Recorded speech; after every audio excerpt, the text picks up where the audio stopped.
Grand Entretien, l'émission politique hebdomadaire de RCJ. Invité du Grand Entretien ce matin, Christian Jacob, nouveau président du groupe UMP à l'Assemblée nationale. À mes côtés, Yves Deray.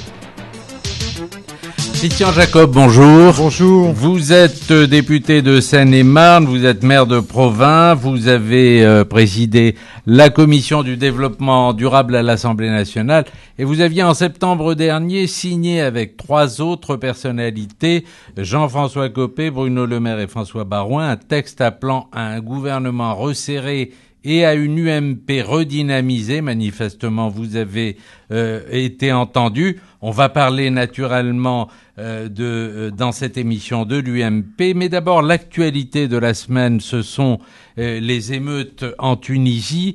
C'est une révolte politique, c'est une révolte sociale, ce qui se passe aujourd'hui en Tunisie? J'ai pas suffisamment d'éléments pour répondre avec autant de précision. Ce que je peux dire simplement, c'est que les images ont choqué, les images de révolte, de violence. Au-delà de cela, la France dans ce domaine, la ministre des Affaires étrangères a réagi et on est dans un cadre international. La France n'aura pas de réaction isolée, mais on n'est pas. La Tunisie est un pays ami, une grande et longue tradition d'amitié, de relations étroites avec la France. Donc les Français sont marqués. Vous êtes donc sur la ligne de Michèle Alliot-Marie quand elle dit la France ne doit pas donner des leçons en la matière, mais vous savez quand même qu'à gauche, on reproche au gouvernement de rester sur la réserve. Oui, mais alors on ne peut pas nous reprocher de rester sur la réserve sur la Tunisie et d'être trop interventionniste en Côte d'Ivoire. Bon, on a la ligne, notre ligne est celle de la communauté internationale et c'est dans ce cadre-là que l'on réagit. L'ambassadeur de Tunisie en France dénonce, lui, l'influence d'AQMI derrière tout ça, Al-Qaïda au Maghreb. Est-ce qu'il y a un risque d'instrumentalisation de ce mouvement par les islamistes ? Ce risque existe bien évidemment. Maintenant, encore une fois, je ne suis pas suffisamment connaisseur de la Tunisie ni du contexte pour pouvoir y répondre, mais dire que le risque existe, je crois que oui. Alors, Christian Jacob, en France, la semaine a été marquée par le congrès du Front National. Vous avez vu le sondage paru dans le journal Le Monde de jeudi révélant une progression des idées du Front National chez les sympathisants de l'UMP. Vous êtes président du groupe UMP à l'Assemblée nationale. Quel est votre plan pour contrecarrer cette progression ? Bon, tout d'abord, on est dans un contexte qui est particulier puisque le Front National est sous les projecteurs depuis maintenant 3 mois, puisqu'ils sont en train de régler leurs affaires de succession familiale devant l'opinion publique et sous les projecteurs devant les caméras. Donc, ce qui fait que chaque jour qui passe, le Front National est évoqué. Ce qui n'est pas, à mon avis, sans conséquence sur le fait que, aujourd'hui, il y a une progression dans tous les électorats d'ailleurs, puisqu'on voit aussi que dans l'électorat de gauche, il y a une progression. Faut aussi relativiser les choses, puisque en 2002-2003, on était à près de 30%, on devait être autour de 27 ou 28%. Moi, ce que je pense fondamentalement, c'est que, d'une part, pour ce qui est de l'UMP, la ligne est absolument claire et sans ambiguïté. On n'est pas dans des accords, des négociations, ni quoi que ce soit qu'on puisse s'y apparenter avec le Front National.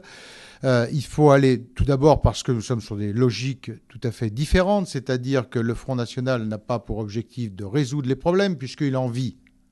Et donc, à chaque fois que nous sommes dans des situations difficiles, le Front National progresse toujours sur les peurs et sur les difficultés. En face de ça, nous devons avoir une politique très claire sur un certain nombre de sujets. Je pense au sujet de la sécurité.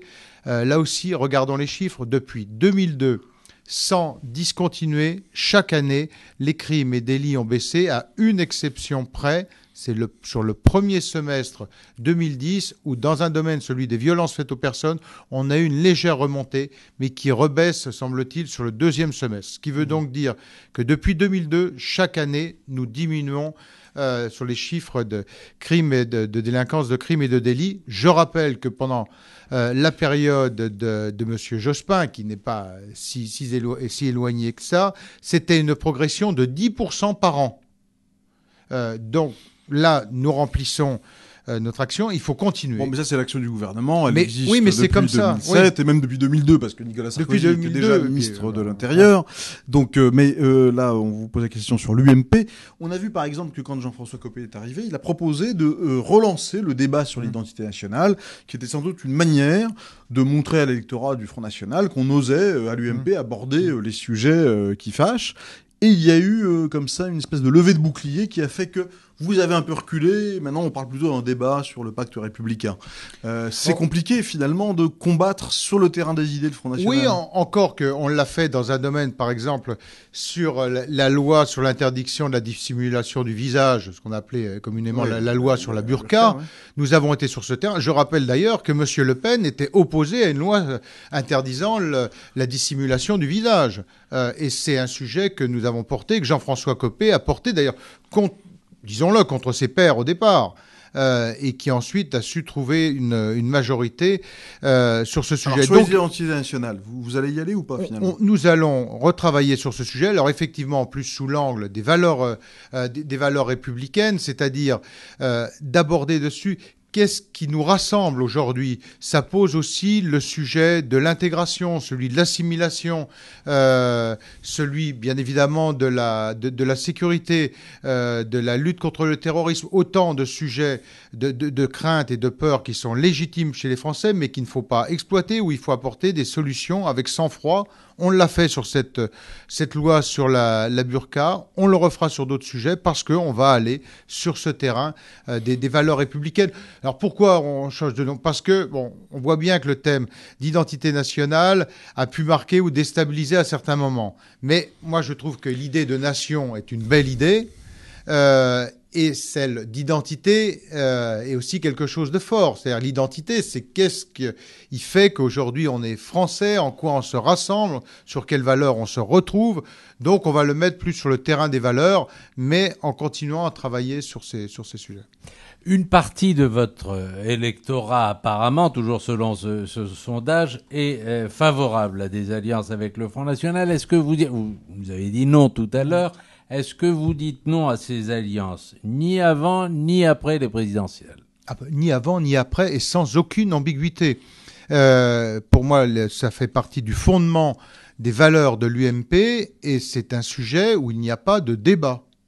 La réponse est clairement non. Marine Le Pen, il y a aussi des sondages qui montrent que Marine Le Pen, vous l'avez expliqué tout à l'heure d'ailleurs, elle est en train de progresser dans ses enquêtes. Elle se voit au second tour. Vous pensez que c'est possible que Marine Le Pen soit au second tour en 2012 ? Je ne sais pas lire dans une boule de cristal, je n'y crois pas beaucoup, pour être très honnête. Ceci étant, on a eu cette surprise du 21 avril, donc soyons prudents. Mais je n'y crois pas beaucoup parce que Madame Le Pen, ça n'est pas du Le Pen light, c'est tout sauf ça. C'est exactement la même chose, c'est une version féminine et rajeunie. Mais sur le fond, rien ne change. C'est-à-dire quand elle se positionne pour le rétablissement de la peine de mort pour les trafiquants de drogue, ça veut dire quoi ? Jusqu'où on va ? Où on s'arrête ? C'est-à-dire que les gamins qui dealent à la sortie de les lycées, on va sur la peine de mort ? Je pense qu'il faut être raisonnable et pas aller exploiter les peurs et jouer de cette manière choquante et odieuse comme elle le fait sur le terrain de la démagogie. Donc voilà, moi je pense qu'au fur et à mesure qu'on va avancer dans la campagne, aujourd'hui il y a un effet d'éclairage, il y a un effet zoom, parce que, je vous dis, il y a l'affaire de succession familiale qui est en train de se mettre en place. Vous pensez que ça va se calmer après l'élection de Marine Le Pen ? À partir du moment où on va avancer dans le cœur de la campagne, c'est-à-dire qu'on va sortir des slogans et de l'exploitation des difficultés, mais commencer à travailler sur les solutions, il n'y a pas de programme sur la sécurité. aujourd'hui, au-delà des slogans et des peurs, quel est le programme en matière de sécurité de Madame Le Pen? Moi, j'attends les propositions. Il n'y en a pas aujourd'hui. Justement, juste une dernière peut-être question sur ce sujet. Vous êtes président du groupe UMP à l'Assemblée. Certains experts estiment que si le Front National était représenté au fond au sein de la représentation nationale, eh bien, ce serait plus facile à canaliser, disons, ce courant de pensée, alors que là, il est en dehors, et donc du coup, on ne sait pas très bien au fond comment combattre. Est-ce que ce serait pas plus simple de combattre ces thèses au sein de l'hémicycle? À une époque, ça existait. Rien ne les empêche d'être élus. Le tout, c'est qu'ils arrivent à trouver sur une circonscription 50% des Français qui votent pour eux, ce qui n'a jamais été le cas. Ça n'a jamais été le cas parce qu'ils n'ont jamais travaillé sur des solutions. Encore une fois, le Front National ne vit que de l'exploitation des problèmes et des difficultés, mais ne veut surtout pas rentrer dans une situation de parti de gouvernement, c'est-à-dire de propositions ou de solutions. Donc aujourd'hui, rien n'empêche un député de se faire élire sur l'étiquette Front National. Aucun n'a réussi jusque maintenant, mais bon, s'il y en a un qui réussit demain, eh bien on verra. Si la question est derrière cela sur le système d'élection, le mode de scrutin à la proportionnelle, moi je suis opposé au mode de scrutin à la proportionnelle parce que je pense qu'un élu doit être accroché à un territoire.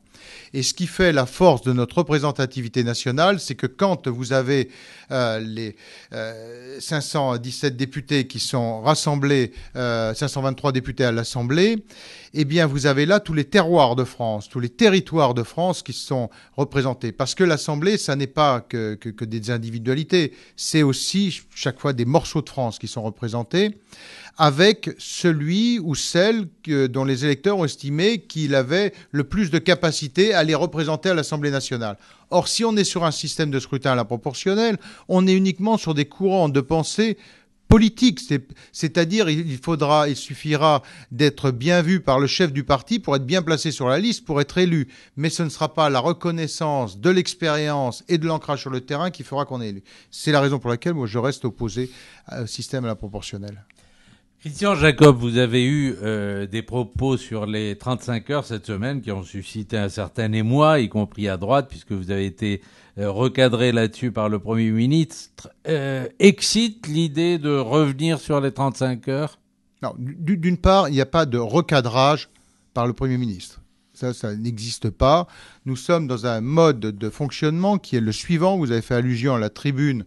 On avait écrit avec Jean-François Copé, Bruno Le Maire et François Baroin.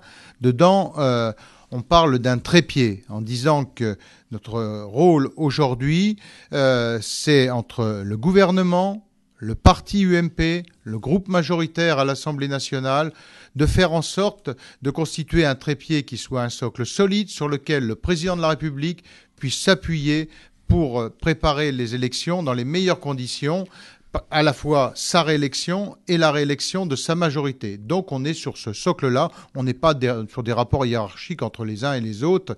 L'enjeu n'est pas là. Chacun a son travail, le gouvernement, l'exécutif a le sien, le législatif a le sien, et le parti politique Donc ça veut dire a le que sien. Le Premier ministre n'est pas le chef de la majorité, selon vous? On est dans une logique, encore une fois, de fonctionnement où on s'appuie sur ces 3 pieds, c'est-à-dire que bien évidemment, et à aucun moment d'ailleurs une seule voix n'a manqué à la majorité pour soutenir le gouvernement sur tous les textes importants, bien entendu, ici ou là. De temps en temps, il y a des parlementaires, c'est légitime, qui peuvent marquer leur différence. Donc il y a un soutien et une loyauté totale de la majorité au gouvernement, mais on n'est pas les uns les autres dans des rapports de hiérarchie. La logique et l'esprit du fonctionnement de la Ve République et la légitimité du président de la République, et puis, bien entendu, de s'appuyer sur ce qu'on avait appelé ce trépied.